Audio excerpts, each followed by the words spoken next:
Bonsoir. Je souhaite m'entretenir avec vous à propos d'un modèle pour l'apprentissage avec les technologies de l'information et de la communication. Sans aucun doute possible, la littérature scientifique à ce sujet nous dit que, à la recherche d'une valeur ajoutée à l'utilisation des technologies, un apprentissage de qualité est incontournable. Un apprentissage basé sur une cohérence entre les objectifs, les méthodes et les outils. Comment progresser dans cette étude? Ce que j'ai fait est d'investiguer 3 champs complémentaires.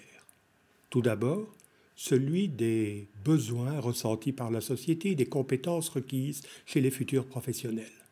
Ensuite, un apport des théories des sciences de l'éducation quant aux facteurs de l'apprentissage.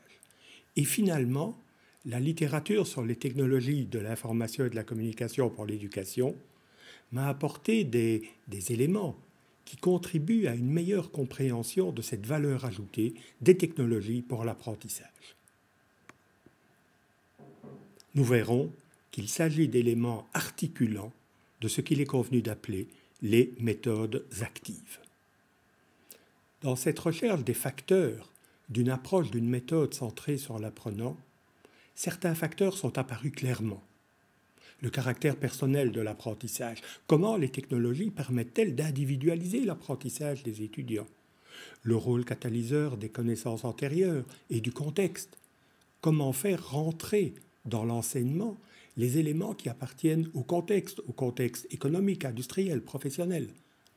Quelles sont donc les ressources que les technologies permettent d'apporter? Quelles sont donc ces compétences de haut niveau que les étudiants peuvent exercer? Et la démarche de recherche dans l'apprentissage, le changement conceptuel, le caractère interactif et coopératif de l'apprentissage, le lien entre projet personnel, professionnel et d'études. Et finalement, l'importance d'une production, l'importance d'une construction, le signe d'un apprentissage qui a eu lieu. Ces facteurs sont nombreux, ils sont trop nombreux. J'ai essayé de les réduire à 5 facteurs principaux. Tout d'abord, la motivation, qui s'inscrit dans le caractère personnel de l'apprentissage, dans les connaissances antérieures, dans le choix du contexte qui va donner sens aux enseignements du professeur. L'information, les ressources qui sont mises à disposition, l'activité de l'étudiant, le caractère interactif de l'apprentissage et finalement la production, comme nous l'avons dit. Ces 5 facteurs, j'ai essayé de les rassembler dans un modèle dynamique de l'apprentissage. Tout d'abord, 3 facteurs qui font ressembler ce modèle à une machine avec des entrées et des sorties. À l'entrée, nous trouvons l'information, les ressources qui sont mises à disposition de l'étudiant.